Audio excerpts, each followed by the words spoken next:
오늘 아침 우리에게 주시는 하나님 말씀은 누가복음 4장 14절로 30절까지의 말씀입니다. 누가복음 4장 14절로 30절까지의 말씀을 봉독하겠습니다. 예수께서 성령의 능력으로 갈릴리에 돌아가시니 그 소문이 사방에 퍼졌고 친히 그 여러 회당에서 가르치심에 무사람에게 칭송을 받으시더라. 예수께서 그 자라나신 곳 나사렛에 이르사 안식일에 늘 하시던 대로 회당에 들어가사 성경을 읽으려고 서심해 선지자 이사야의 글을 들이거늘 책을 펴서 이렇게 기록된 데를 찾으시니 곧 주의 성령이 내게 임하셨으니 이는 가난한 자에게 복음을 전하게 하시려고 내게 기름을 부으시고 나를 보내사 포로된 자에게 자유를 눈먼 자에게 다시 보게 함을 전파하며 눌린 자를 자유롭게 하고 주의 은혜의 해를 전파하게 하려 하심이라 하였더라. 책을 덮어 그 맡은 자에게 주시고 앉으시니 회당에 있는 자들이 다 주목하여 보더라. 이에 예수께서 그들에게 말씀하시되 이 글이 오늘 너희 귀에 응하였느니라 하시니 그들이 다 그를 증언하고 그 입으로 나오는 바 은혜로운 말을 놀랍게 여겨 이르되 이 사람이 요셉의 아들이 아니냐. 예수께서 그들에게 이르시되 너희가 반드시 의사야 너 자신을 고치라 하는 속담을 인용하여 내게 말하기를 우리가 들은 바 가버나움에서 행한 일을 내 고향 여기서도 행하라 하리라. 또 이르시되 내가 진실로 너희에게 이르노니 선지자가 고향에서는 환영을 받는 자가 없느니라. 내가 참으로 너희에게 이르노니 엘리야 시대에 하늘이 3년 6개월간 닫히어 온 땅에 큰 흉년이 들었을 때에 이스라엘에 많은 과부가 있었으되 엘리야가 그중 한 사람에게도 보내심을 받지 않고 오직 시돈 땅에 있는 사렙다의 한 과부에게 뿐이었으며 또 선지자 엘리사 때에 이스라엘에 많은 나병 환자가 있었으되 그 중에 한 사람도 깨끗함을 얻지 못하고 오직 수리아 사람 나아만 뿐이었느니라. 회당에 있는 자들이 이것을 듣고 다 크게 화가 나서 일어나 동네 밖으로 쫓아내어 그 동네가 건설한 산 낭떠러지까지 끌고 가서 밀쳐 넘어 떨어뜨리고자 하되 예수께서 그들 가운데로 지나서 가시니라. 아멘. 자, 오늘 누가복음 4장 14절로 30절까지의 말씀을 읽었는데 이제 이 말씀은 예수님께서 공식적인 메시아로서의 사역을 시작하는 본문의 말씀입니다. 어제 주일 아침에 매일 성경의 본문이었던 4장 1절로 13절까지의 말씀에서 예수님께서 광야로 나아가셔서 마귀에게 시험을 받으시는 장면을 어제 본문의 말씀에서 우리가 읽었습니다. 성령의 충만함을 입어서 40일 동안 주님께서는 광야에 가셔서 그 광야에서 금식하시면서 기도의 시간들을 갖습니다. 그때 마귀가 시험하면서 내가 만일 하나님의 아들이거든 이 돌들을 명하여 떡이 되게 하라 에서부터 시작해서 성전 꼭대기까지 올라가서 이제 내가 하나님의 아들이라면 이 성전 꼭대기에서 뛰어내려 봐라. 주의 천사가 너의 발을 땅에 부딪히지 않도록 붙들어 줄 거라 라고 하는 시편의 이야기까지 들먹이면서 마귀가 예수님을 시험합니다. 그러나 예수님께서는 그때마다 계속해서 하나님의 말씀, 신명기의 말씀들을 가지고 이 마귀의 시험을 물리치십니다. 사람이 떡으로만 살 것이 아니라 하면서 물리치시고 주 너의 하나님을 경배하고 다만 그를 섬겨라 하면서 다시 신명기 6장의 말씀으로 마귀를 물리치십니다. 예수님께서 마귀를 물리치시는 1절로 13절까지의 말씀은 주님은 계속해서 말씀으로 마귀를 물리치는 모습을 보여줍니다. 우리가 인생을 살아가면서 우리 인생 삶이 마귀와의 영적 싸움이 또 있음을 고백합니다. 끊임없이 마귀는 믿음의 사람들을 넘어뜨리고자 합니다. 하나님과 우리 사이를 끊으려고 끊임없이 우리 안에 인생의 많은 일들로 하나님을 향한 믿음을 저버리게 만들고 의심케 하고 우리의 마음 낙담케 하고, 그러면서 우리의 믿음이 흔들리면서 인생의 삶을 더 많은 고통 가운데 내모는 것. 그래서 우리는 믿음 안에서 말씀으로 마귀를 물리침으로써 우리 안에 하나님의 나라가 세워지고 화평한 마음으로 여호와를 신뢰함으로 인생의 그 어떤 시련과 고난과 역경도 주님과 함께라면 능히 이겨낼 수 있다 하는 그런 담대한 믿음으로 인생을 늘 승리하며 살아야겠습니다. 자, 예수님께서 이렇게 시험을 받으셨지만 그러나 모든 것들을 말씀으로 물리치시고 또 승리하신 후에 이제 오늘 본문 14절부터 말씀을 보면 다시 예수께서 성령의 능력으로 갈릴리로 돌아가셨다. 광야에서 40일 동안에 금식하면서 시험 받으시는 그 시간들을 보내시고 마귀가 다 물러가고 예수님께서는 다시 성령의 능력으로 이제 이 공적인 생애 메시아의 사역을 시작하셨던 겁니다. 자, 누가는 다른 복음서와는 달리 더 많은 강조점을 두고 있는 것이 성령의 역사하심입니다. 그래서 마태나 마가나 요한복음과는 달리 이 누가복음에서는 훨씬 더 많이 성령에 대한 언급을 하고 있는 것을 보게 됩니다. 자, 그래서 오늘 본문의 말씀 14절의 말씀도 우리가 4장 1절 어제 본문의 말씀에서 그 1절에서 예수께서 성령의 충만함을 입어 요단강에서 돌아오사 광야에서 이렇게 이야기가 시작이 됩니다. 예수님께서 성령의 충만함을 입었다라는 그런 표현을 쓰고 있는데 여기 14절 말씀에서도 마찬가지입니다. 예수께서 성령의 능력으로 갈릴리에 돌아가셔서 이제 그 사역이 시작되어지는 것을 말하는 것입니다. 그래서 우리는 이 4장 1절과 14절의 말씀을 보면서 성령의 능력으로 하나님의 그 성령의 충만함을 입어서 주님께서 그 사역의 모든 일들을 감당하는 것을 보면서 오늘 우리는 이 아침에 성령의 충만함을 입어서 내 인생의 삶을 살아가기를 원합니다. 나로 하여금 성령의 능력으로 인생의 삶을 감당하게 해주십시오 라고 하는 그런 기도를 이 말씀에 의지해서 우리가 기도할 수 있기를 축복합니다. 이 14절의 말씀처럼 성령의 능력이 부어지면 인생의 삶의 많은 것들, 너무나 힘겨운 인생의 많은 문제들, 이런 모든 것들을 성령의 능력 가운데서 하나님 우리에게 주시는 그 하늘 지혜로 모든 것들을 잘 해결해 나갈 줄로 믿습니다.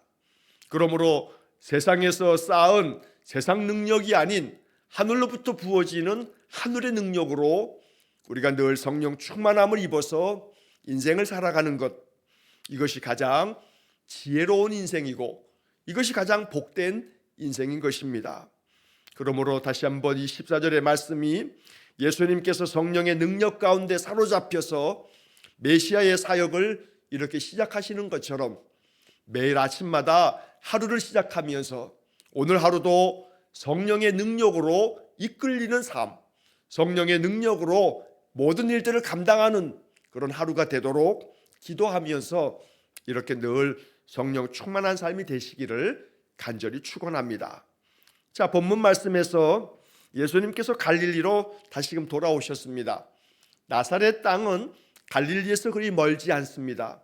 그래서 예수님께서 이 갈릴리 나사렛 이 동네에서 그 부모와 함께 30여 년의 그 삶을 사신 후에 이제 사역이 시작되었기 때문에 예수님에 대한 그런 소문이 사방에 퍼지면서 예수님께로 사람들이 나오는 그런 모습을 오늘 본문에서 보게 되는데 15절 말씀을 보시면 친히 그 여러 회당에서 가르치심에 무사람에게 칭송을 받으시더라. 자, 이 15절의 이야기는 그 바로 앞에 14절 맨 끝에서 그 소문이 사방에 퍼졌고 라고 하는 말씀하고 같이 우리가 이렇게 맥락 속에서 읽어야 합니다. 그러니까 광야에서 돌아오신 예수님은 이제 메시아의 사역을 시작합니다. 근데 그 메시아의 사역이 말씀을 전하시는, 말씀을 가르치시는 일부터 시작이 되었던 겁니다. 그래서 여러 회당을 다니시면서 예수님이 하나님 말씀을 가르치셨습니다. 자, 그로 인해서 이 소문이 갈릴리 주변에 널리 퍼지게 되면서 사람들이 예수님의 그 가르침의 이야기를 듣고 싶어서 그 여러 회당 가운데 모여들었던 겁니다. 그래서 15절 마지막에 무사람에게 칭송을 받으시더라 라고 말씀하고 있습니다. 예수님 가르침의 말씀을 들으면서 그 하나님의 복음이 듣는 사람들에게 은혜가 되었던 겁니다. 이 15절 말씀을 볼 때마다 이 사람들은 참 복된 사람이라, 예수님께서 들려주시는 하나님의 아들의 음성으로 하나님 말씀을 듣게 되었으니 이 사람들이 얼마나 복된 사람인가 하는 생각을 합니다. 그러나 이 많은 사람들이 예수님 말씀을 들었음에도 불구하고 이제 이 4장 그 뒤에서 보게 되게 되면 이 나사렛 사람들이 예수님을 배척하는 이야기로 오늘 4장의 이야기가 흘러가고 있습니다. 아무리 하나님의 아들이 이 땅에 오셔서 하나님 나라의 복음을 가르치셔도 더러는 칭송하는 사람이 있는 반면에 오히려 예수님을 배척하고 그 동네에서 쫓아내는 사람들도 있는 그런 모습을 오늘 본문이 담고 있는 겁니다. 그래서 우리는 이 본문에서 우리는 어떻게 예수님 앞에서 내 삶을 어떤 방향으로 내 삶을 주께 드릴 것인가 라고 하는 그런 묵상 속에 기도하고 또 결단할 수 있어야겠습니다. 주님의 말씀을 끊임없이 듣고자 하는 사람이 있는 반면에 그 말씀을 들음에도 불구하고 배척하고 쫓아내고 그래서 주님을 내게서 떠나가게 만드는 그런 나사렛 사람들도 있더라는 겁니다. 언제나 우리의 삶이 주의 말씀을 더욱더 쫓아가고 그 말씀을 따르면서 그 말씀으로 인해서 하늘의 복을 얻는 복된 삶이 되기를 간절히 축원합니다. 자, 16절 이하의 말씀을 보게 되면 예수님께서 이제 공적 생애를 시작하면서 그 사역에 있어서 주께서 선포하셨던 그 말씀을 이사야 선지자의 말씀을 인용하시면서 주님의 말씀을 우리가 듣게 됩니다. 나사렛 여러 회당에서 가르치셨던 말씀들 바로 그 핵심이 여기 16절 이하의 말씀에 담겨져 있는 것입니다. 예수께서 그 자라나신 곳 나사렛에 이르사 안식일에 늘 하시던 대로 회당에 들어가사 성경을 읽으려고 서심해. 예수님께서 그 사역 감당하는 중에 회당에 들어가셔서 성경을 읽으셨다 하는 그런 간단한 이야기인데 누가는 이 이야기를 기록하면서 그 중간에 이런 말을 써놓습니다. 안식일에 늘 하시던 대로, 안식일에 늘 하시던 대로 회당에 들어가서 성경을 읽으려고 서셨다. 늘 하시던 대로, 이것이 예수님의 삶의 모습입니다. 우리가 습관이라고 말하는 것처럼 늘 하시던 대로라고 하는 이 이야기는 예수님의 삶의 습관이 무엇인지를 보여주고 있는 말씀이기도 합니다. 늘 회당에 들어가시는 삶, 그 회당에서 말씀을 읽고 그 말씀을 늘 가르치시면서 주님께서 행하셨던 일들을 보여주고 있는 겁니다. 어린 시절 예수님께서 12살에 예루살렘 성전에 가셨을 때에도 그 성전에서 랍비들과 함께 말씀을 듣기도 하고 말씀을 나누기도 하고 주님 말씀을 이야기하시기도 하시면서 있었던 그 사건을 우리가 이미 앞에서 읽은 바가 있습니다. 이렇게 예수님은 늘 회당에 가셔서 회당에서 말씀을 듣기도 하고 말씀을 이야기하기도 하고 말씀을 선포하시기도 하고 이것이 예수님의 영적 삶이었던 겁니다.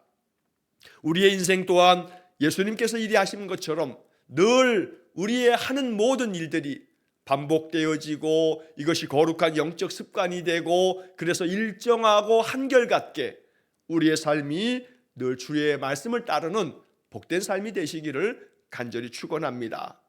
아침마다 이렇게 깨어서 예배하는 삶이 늘 하던 대로 습관이 되어지면서 아침이 되게 되면 저절로 이 예배하는 시간 전에 눈이 떠지고 그리고 하나님 앞에 예배하면서 또 한 날을 시작하고 이렇게 아침마다 우리가 일정하게 행하는 말씀 생활, 예배 생활이 우리로 하여금 우리의 영이 더욱더 성령의 충만함으로 성령의 능력을 덧입는 시간이 되기를 축복합니다.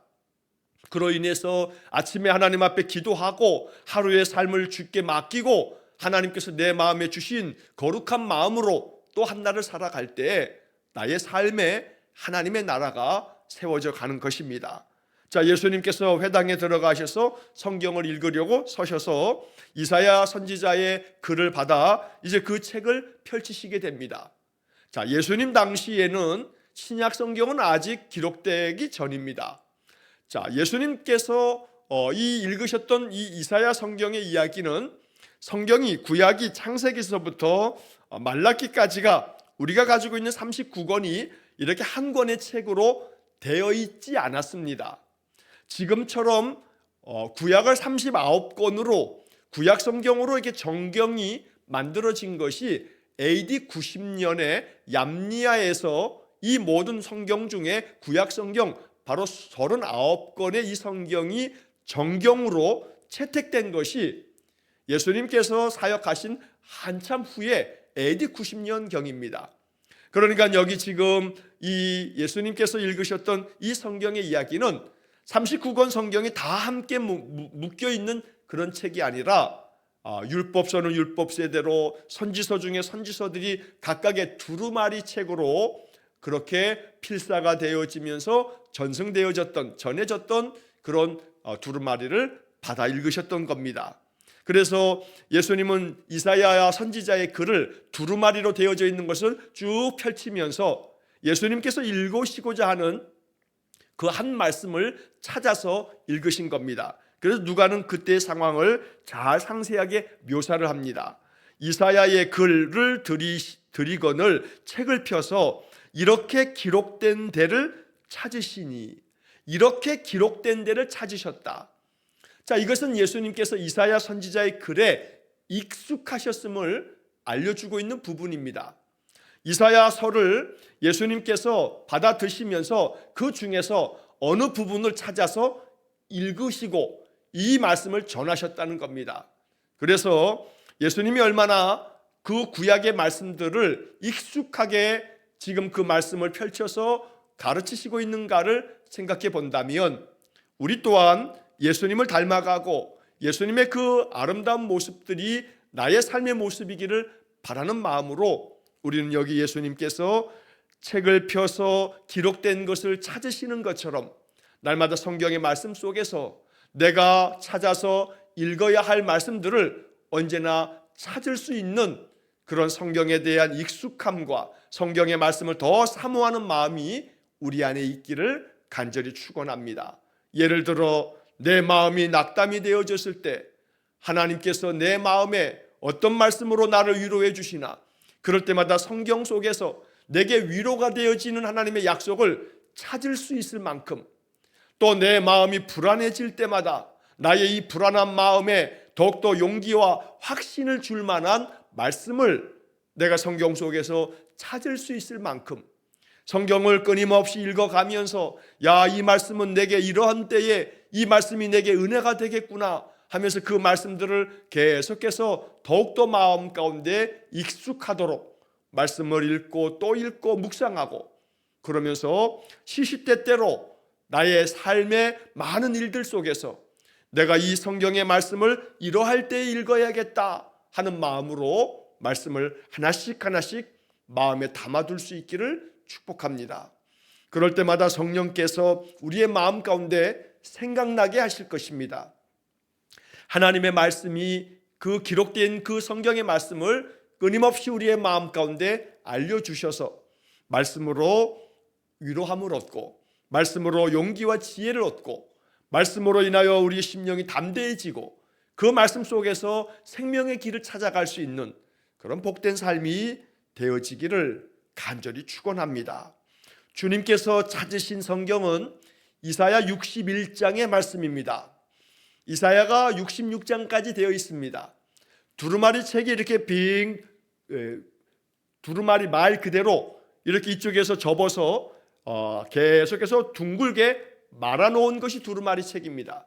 그러면 맨 처음 1장서부터 읽으려면 그 1장부터 두루마리를 빙글빙글 돌리면서 계속 펼쳐나가야 됩니다. 그런데 예수님께서 찾아 읽으신 것은 61장입니다.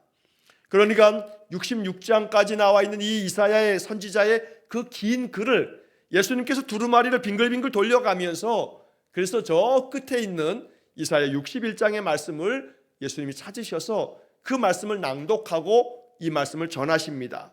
자, 이사야 61장 1절과 2절의 말씀을 누가는 이렇게 다시 이 복음서에서 18절 이하의 말씀에서 이렇게 전합니다. 주의 성령이 내게 임하셨으니 이는 가난한 자에게 복음을 전하게 하시려고 내게 기름을 부으시고 나를 보내사 포로된 자에게 자유를, 눈먼 자에게 다시 보게 함을 전파하며 눌린 자를 자유롭게 하고 주의 은혜의 해를 전파하게 하려 하심이라.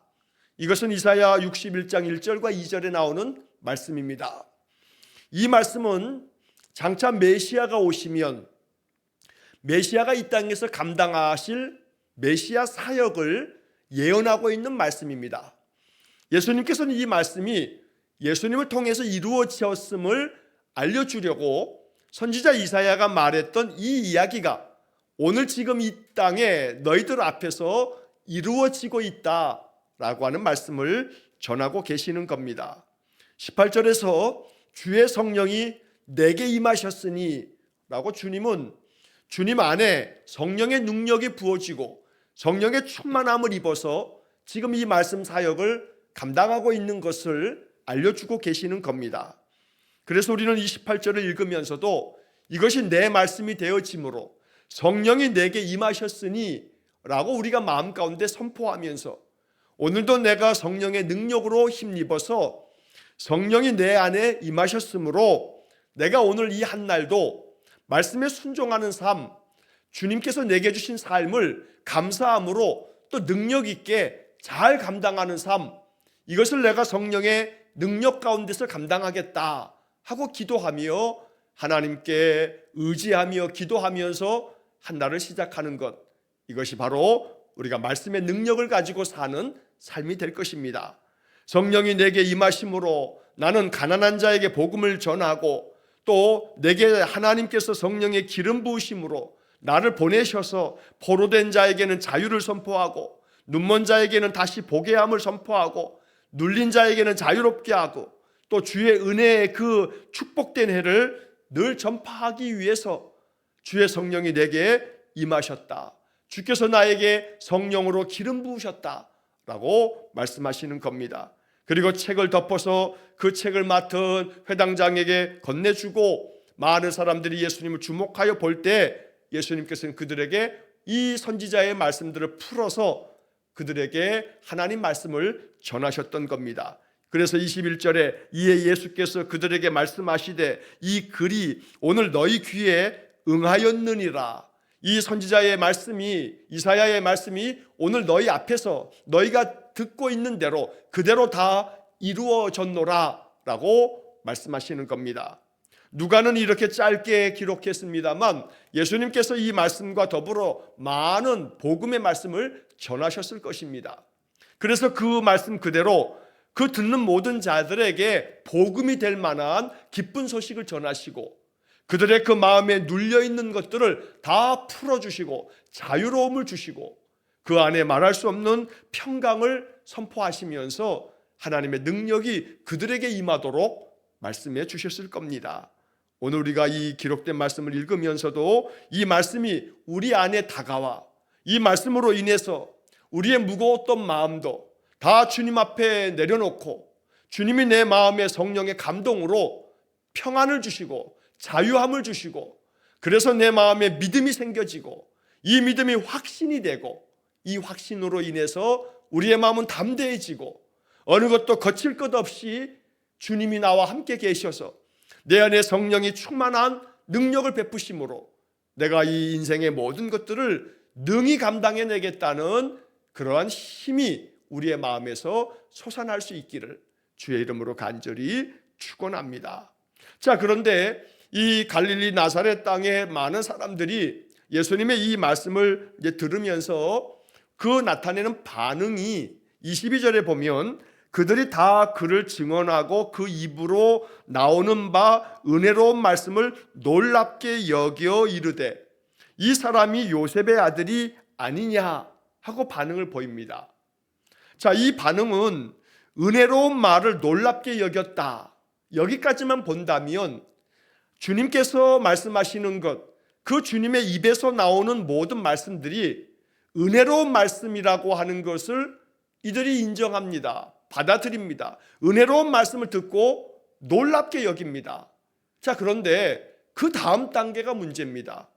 은혜로운 말로 듣게 되고 그 말이 은혜롭게 자신들의 그 멍에를 벗겨주며 복음의 말씀으로 자유케 하는 그 말씀을 듣게 됐을 때 은혜로운 말을 들었으니 그 놀라운 말씀 앞에서 이제 그들이 믿음으로 반응하며 나를 자유케 하셨으니 내게 복음을 들려주셨으니 내가 이 말씀으로 내가 하나님 앞에 어떻게 나아가리이까?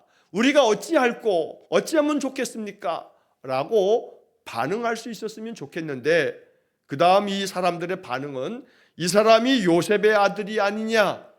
우리가 잘 아는 우리 동네 목수 요셉의 아들인데 저가 어떻게 저런 얘기들을 하는가? 라고 하면서 단순히 자기들과 함께 자랐던 자기 동네에 살고 있는 한 사람의 아들로서만 예수님을 생각하면서 메시아로 오신 예수 그리스도를 보지 못하는 겁니다. 그러니 그리스도의 말씀으로 듣지 아니하고 자기 옆집 아들로 그가 좋은 얘기하는 것으로만 그냥 취급할 뿐 이것을 생명의 말씀으로 받아들이지 못하고 있는 것입니다. 그래서 이 사람이 요셉의 아들이 아니냐라고 이렇게 약간은 하대하듯이 이렇게 말하는 이야기를 예수님이 듣고 아시고 이렇게 23절 이하에서 말씀하십니다. 너희가 반드시 의사가 너 자신을 고치라 하는 속담을 인용해서 나에게 말할 거다.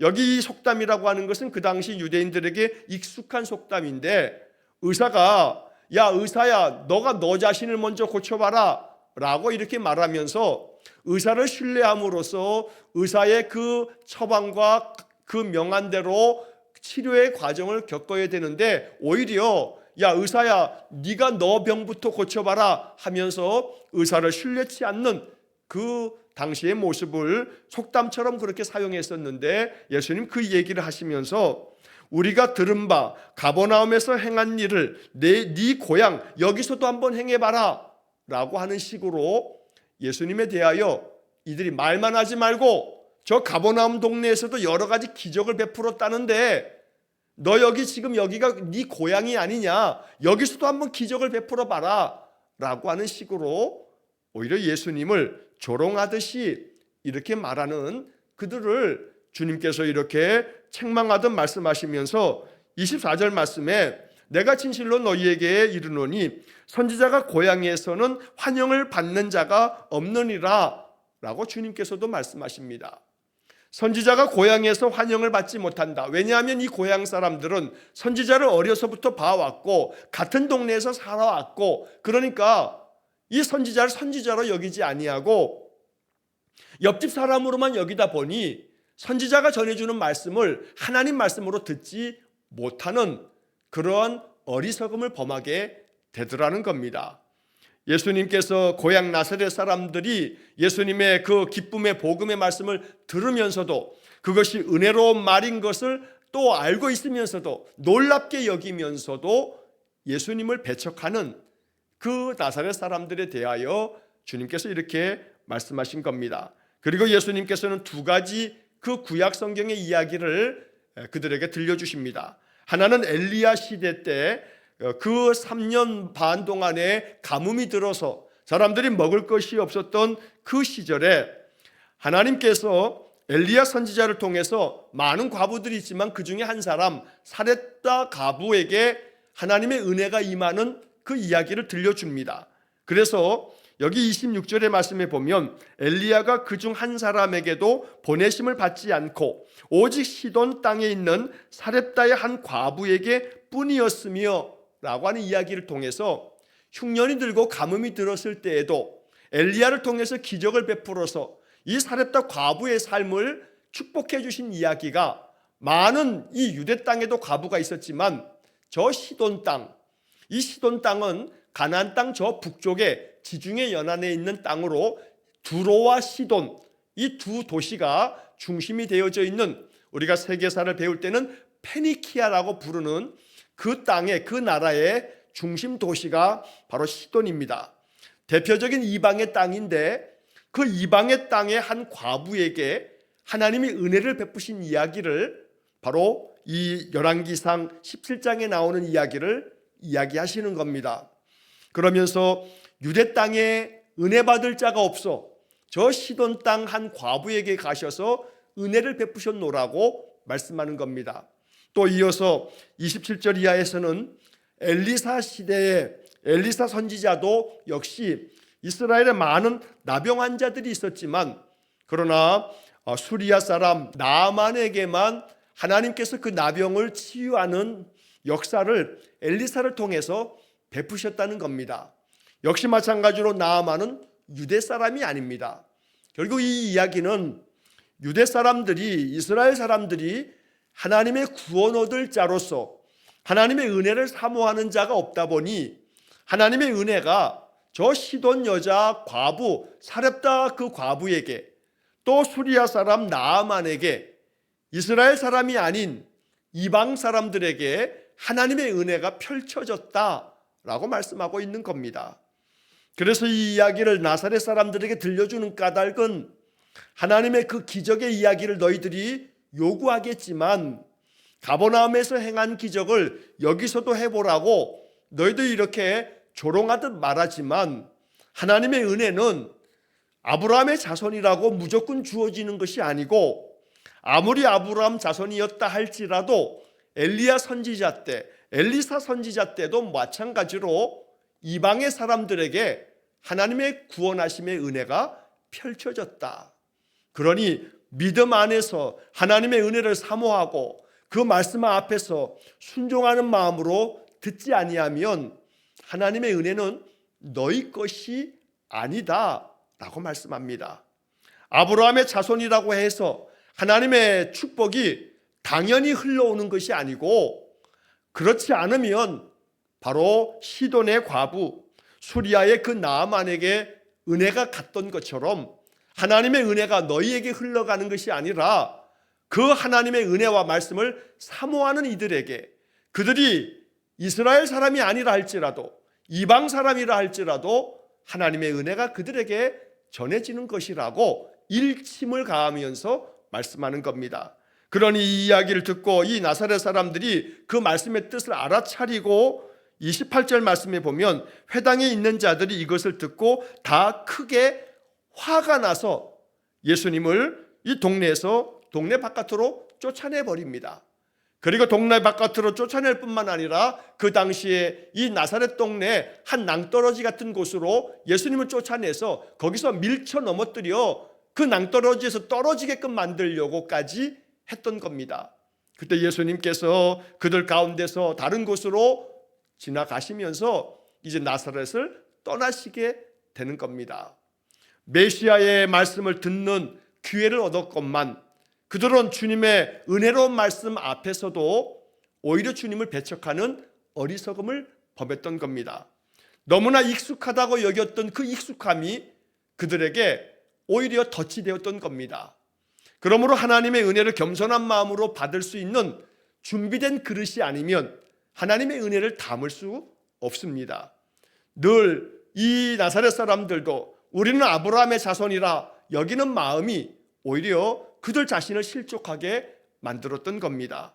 이방의 사람이었던 저 시돈의 과부와 수리아의 그 문둥 나병 환자였던 이 나아만이 하나님의 은혜를 얻은 것처럼 언제나 하나님 앞에서 겸손하게 내가 하나님의 은혜 얻기를 원합니다. 내가 사모함으로 주님 앞에 나아갑니다. 말씀으로 인하여 내 삶의 복음의 은혜와 능력이 임하기를 원합니다. 이런 마음으로 늘 주의 말씀을 듣는 우리의 삶이 되기를 간절히 축원합니다. 22절에서 우리가 봤던 것처럼 우리 주님의 입에서 나오는 바 은혜로운 말씀을 놀랍게 여기면서 그 말씀이 우리의 삶을 변화시키도록 끊임없이 말씀대로 순종의 길을 걸어가는 복된 삶이 되기를 간절히 축원합니다. 예수님의 입에서 나오는 말씀들이 은혜로운 말씀이었다는 이 표현처럼 우리의 입에서 나오는 말들이 은혜로운 말들이 되기를 또한 간절히 축원합니다. 그래서 주님께서 늘 하시던 대로 회당에 들어가 늘 우리가 하던 대로 아침마다 예배함처럼 말씀으로 인하여 이것이 우리에게 자유함을 주고 참된 복음이 되어서 언제나 하나님의 은혜가 우리의 삶 속에서도 흘러넘치기를 주의 이름으로 간절히 축원합니다. 기도하겠습니다.